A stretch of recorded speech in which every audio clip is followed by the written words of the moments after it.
اعوذ باللہ من الشیطان الرجیم۔ پناہ مانگتا ہوں میں اللہ کی شیطان مردود سے۔ بسم اللہ الرحمن الرحیم۔ شروع اللہ کے نام سے جو بڑا مہربان نہایت رحم والا ہے۔ دا باٹم لائن کے ناظرین کرام السلام علیکم۔ محترم ناظرین، ہم اپنی آج کی ویڈیو میں حضرت اویس کرنی رضی اللہ تعالیٰ عنہ کی ایک کرامت آپ کے سامنے پیش کریں گے کہ کیسے ایک ڈوبی ہوئی کشتی سمندر سے باہر نکل آئی۔ لیکن اس سے قبل ہم حضرت اویس کرنی رضی اللہ تعالیٰ عنہ کے بارے میں چند گزارشات آپ سے کرنا چاہتے ہیں۔ ناظرین کرام، محمد الرسول اللہ صلی اللہ علیہ وآلہ وسلم کے عشاق عظام کا جب بھی تذکرہ کیا جائے گا تو حضرت اویس کرنی رضی اللہ تعالیٰ عنہ کو تذکرہ نویس سر فہرست ہی پائے گا۔ حضرت خواجہ اویس کرنی رضی اللہ تعالیٰ عنہ کا نام مبارک نبی کریم صلی اللہ علیہ وآلہ وسلم کے عاشق باصفا کے طور پر یقیناً زبان زد عام ہے۔ شاید ہی کوئی مسلمان ایسا ہو کہ جو آپ رضی اللہ تعالیٰ عنہ کے اسم گرامی اور آپ رضی اللہ تعالیٰ عنہ کے والہانہ عشق رسول صلی اللہ علیہ وآلہ وسلم سے ناآشنا ہو۔ حضرت خواجہ اویس کرنی رضی اللہ تعالیٰ عنہ کا تعلق یمن کے ایک علاقے کرن سے تھا۔ کہا جاتا ہے کہ ایک مرتبہ جب یہاں کھدائی ہو رہی تھی تو یہاں سے گائے کا ایک سینگ برآمد ہوا۔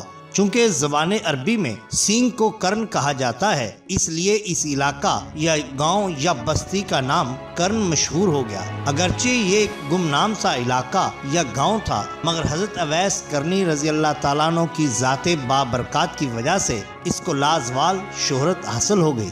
ایسی شہرت جو دنیا کے ہزاروں شہروں کو باوجود ان کی گوناگوں خصوصیات کی وجہ سے بھی حاصل نہ ہو پائی۔ کرن نامی گاؤں میں ایک قبیلہ مراد خان آباد تھا۔ آپ رضی اللہ تعالیٰ عنہ اسی قبیلے کے ایک شخص عامر کے ہاں پیدا ہوئے، باوجود کے بے حد تحقیق آپ رضی اللہ تعالیٰ عنہ کے سن پیدائش سے محققین اور مورخین لا علم ہیں۔ آپ رضی اللہ تعالیٰ عنہ کے نام کے بارے میں کافی متضاد روایات ہمیں تاریخ سے حاصل ہوتی ہیں، جن میں سے بعض میں آپ رضی اللہ تعالیٰ عنہ کا نام مبارک عبداللہ اور بعض میں ابن عبداللہ تحریر ہے۔ کہا جاتا ہے کہ آپ رضی اللہ تعالیٰ عنہ کو عام طور پر عبداللہ بن عامر بھی کہا جاتا تھا۔ ان سب سے قطع نظر آپ رضی اللہ تعالیٰ عنہ کی شہرت صرف اور صرف ایک ہی نام سے ہوئی، اور وہ نام ہے اویس رضی اللہ تعالیٰ عنہ۔ یوں آپ رضی اللہ تعالیٰ عنہ کا نام ہوتا ہے اویس بن عامر۔ مورخین اور محققین نے آپ رضی اللہ تعالیٰ عنہ کی سیرت کے بارے میں بہت کچھ لکھا ہے، لیکن ابھی حضرت اویس کرنی رضی اللہ تعالیٰ عنہ کی سیرت کے بہت سے گوشے تاریخ عالم سے پوشیدہ ہیں۔ رسالت مآب صلی اللہ علیہ وآلہ وسلم نے آپ کی تعریف و توصیف فرمائی ہے۔ آپ کا عہد نبوت سے تھا۔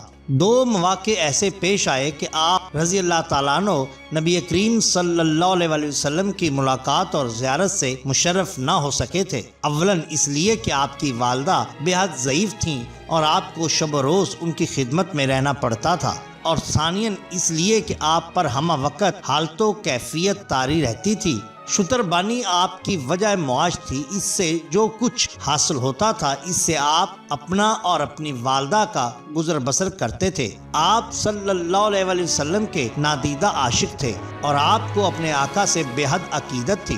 جب آپ کو معلوم ہوا کہ رسول اللہ صلی اللہ علیہ وآلہ وسلم کے دندان مبارک غزوہ احد میں شہید ہو گئے ہیں تو یہ نہ جانتے ہوئے کہ کون سے دانت شہید ہوئے تھے، آپ نے اپنے تمام دانت توڑ ڈالے۔ حضور صلی اللہ علیہ وآلہ وسلم نے اپنے وصال سے قبل یہ وصیت فرمائی تھی کہ میرا خرقہ یعنی کالی کملی حضرت اویس کرنی رضی اللہ تعالیٰ عنہ کا حصہ ہے، وہ اسے پہنچا دیا جائے، اور اسے میری جانب سے یہ پیغام بھی پہنچایا جائے کہ میری امت کے حق میں دعائے مغفرت بھی کریں۔ حضرت عمر فاروق رضی اللہ تعالیٰ عنہ نے اپنے دور خلافت میں یا حضرت علی کرم اللہ وجہ الکریم نے اپنے عہد میں اس وصیت کی تعمیل کی۔ خرقہ بھی حضرت اویس رضی اللہ تعالیٰ عنہ کو پہنچایا اور دعا کے لیے بھی کہا۔ روایت میں ہے کہ اللہ تعالیٰ نے آپ کی دعا سے ربیہ اور مضر کی بھیڑوں کے بالوں کی تعداد سے زیادہ امت محمدیہ صلی اللہ علیہ وآلہ وسلم کی بخشش فرمائی اور اس کی تعداد میں اضافہ کیا۔ حضرت اویس کرنی رضی اللہ تعالیٰ عنہ کی رحلت سے متعلق یہ آیا ہے کہ آذربائیجان میں ارار کے مقام پر تھے آخر وقت آن پہنچا، لوگوں نے ایک جگہ آپ کے لیے قبر کھودنی چاہی، وہاں پتھر کی ایک چٹان ملی جہاں ان کی قبر پہلے سے بنی ہوئی تھی۔ جب کفن کا ارادہ کیا تو ایسے صاف ستھرے کپڑے ملے جو کسی انسان کے ہاتھوں سے بنے ہوئے نہیں لگتے تھے۔ ان کپڑوں میں آپ رضی اللہ تعالیٰ عنہ کو کفنایا گیا اور اسی قبر میں سپرد خاک کر دیا گیا۔ کشف الموجوب اور تذکرۃ الاولیاء میں مخدوم سید علی حجویری رحمۃ اللہ علیہ اور خواجہ فرید الدین عطار نے تحریر کیا ہے کہ حضرت اویس کرنی رضی اللہ تعالیٰ عنہ حضرت علی کرم اللہ وجہ الکریم کے پاس آئے اور آپ نے مشہور معرکہ صفین میں شریک ہو کر جنگ کی اور جام شہادت نوش کیا۔ ایک روایت کے مطابق آپ نے سن 36 ہجری 3 رجب کو اور دوسری روایت کی روح سے سن 37 ہجری میں انتقال کیا۔ کہا جاتا ہے کہ جب وہ لوگ واپس گئے تو آپ کی قبر مبارکہ نشان تک بھی نہ ملا۔ جناب علامہ فیض احمد اویسی صاحب نے ذکر اویس کے صفحہ نمبر 169 پر درج فرمایا ہے کہ مختلف مقامات پر آپ رضی اللہ تعالیٰ عنہ کے 7 مزار پائے جاتے ہیں۔ ان مزارات میں سے کون سا مزار آپ کا مزار ہے یہ اللہ ہی بہتر جانتا ہے۔ ناظرین کرام، یہاں ہم حضرت اویس کرنی رضی اللہ تعالیٰ عنہ کی ایک کرامت آپ کے سامنے پیش کرتے ہیں۔ روایت میں آتا ہے کہ ایک شخص نے بیان کیا کہ ہم تاجروں کے ساتھ کشتی میں تھے کہ تیز ہوائیں چلنا شروع ہو گئیں، سمندر میں لہریں اٹھیں اور کشتی ڈگمگانے لگی، اس لیے ہم لوگ بہت ہی ڈرے، مگر کشتی کے گوشہ میں ایک شخص تھا جس کے جسم پر اونٹوں کے بال کی چادر تھی۔ جب لہریں اٹھنے لگیں اور کشتی تپیڑے کھانے لگی یہاں تک کہ اس میں پانی بھرنے لگا اور وہ بھاری ہو گئی تو ہم جانوں اور مالوں سے نا امید ہو گئے۔ اس کے بعد وہ شخص کشتی سے باہر نکلا اور چلتے ہوئے پانی پر کھڑے ہو کر نماز پڑھنے لگا۔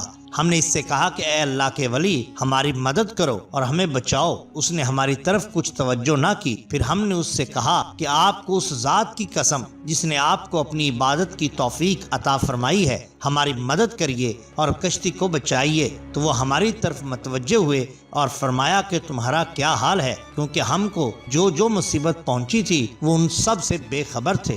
ہم نے کہا کہ کیا آپ کشتی کی طرف نہیں دیکھتے؟ لہروں اور آندھی سے جو مصیبت ہم پر پہنچی ہے اس کو ملاحظہ تو فرمائیے۔ یہ سن کر انہوں نے فرمایا کہ تم سب اللہ کا تقرب حاصل کرو۔ ہم نے کہا کس چیز سے تقرب خداوندی حاصل کریں؟ انہوں نے فرمایا کہ دنیا کے چھوڑنے سے۔ ہم نے ان سے کہا بے شک ہم نے ایسا ہی کیا۔ اس کے بعد انہوں نے فرمایا کہ اللہ تعالیٰ کے نام کے ساتھ کشتی سے باہر نکلو۔ پھر ہم یکے بعد دیگرے کشتی سے باہر نکلے اور پانی پر چلنے لگے، حتیٰ کہ ہم ان کے گرد جمع ہو گئے۔ ہم سب پانی پر کھڑے تھے اور ہم لوگ 200 یا اس سے زیادہ آدمی تھے۔ اس کے بعد کشتی ڈوب گئی اور جو کچھ اس میں مال اسباب تھا وہ بھی ڈوب گیا۔ پھر انہوں نے ہم سے کہا کہ دنیا کے خوف سے تو بے شک تم لوگ بچ گئے، اس لیے اب تم لوگ جاؤ۔ ہم نے ان سے کہا ہم آپ کو اللہ تعالیٰ کی قسم دے کر ایک سوال کرتے ہیں کہ آپ کون ہیں؟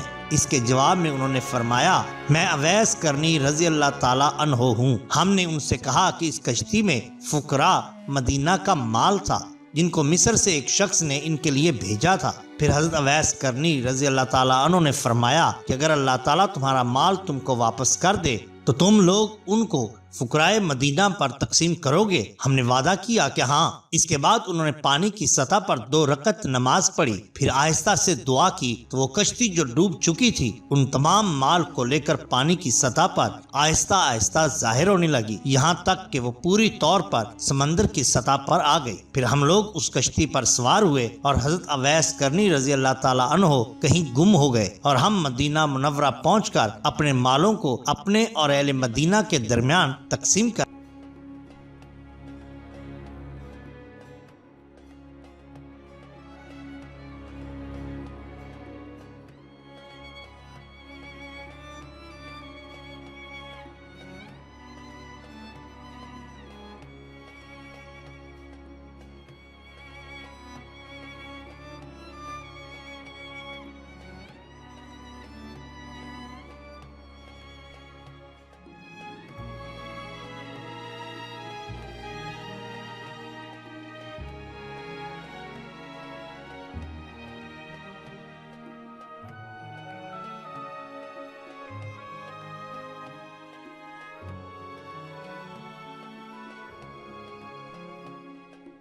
ناظرین اکرام، یہ ہوتی ہے اولیاء اللہ کی شان۔ محترم ناظرین، اگر آپ کو ہماری یہ ویڈیو پسند آئی ہو تو لائک کیجئے، سبسکرائب کیجئے ہمارے چینل دا باٹم لائن کو، تاکہ ہم آپ کے لیے اور بھی بہترین ویڈیوز لا سکیں۔ اپنے دوستوں کا، گرد و نواح کے لوگوں کا بہت خیال رکھیے۔ اللہ اور اللہ کے رسول صلی اللہ علیہ وسلم سے بہت محبت کیجئے۔ آپ کا بہت شکریہ۔ اللہ حافظ۔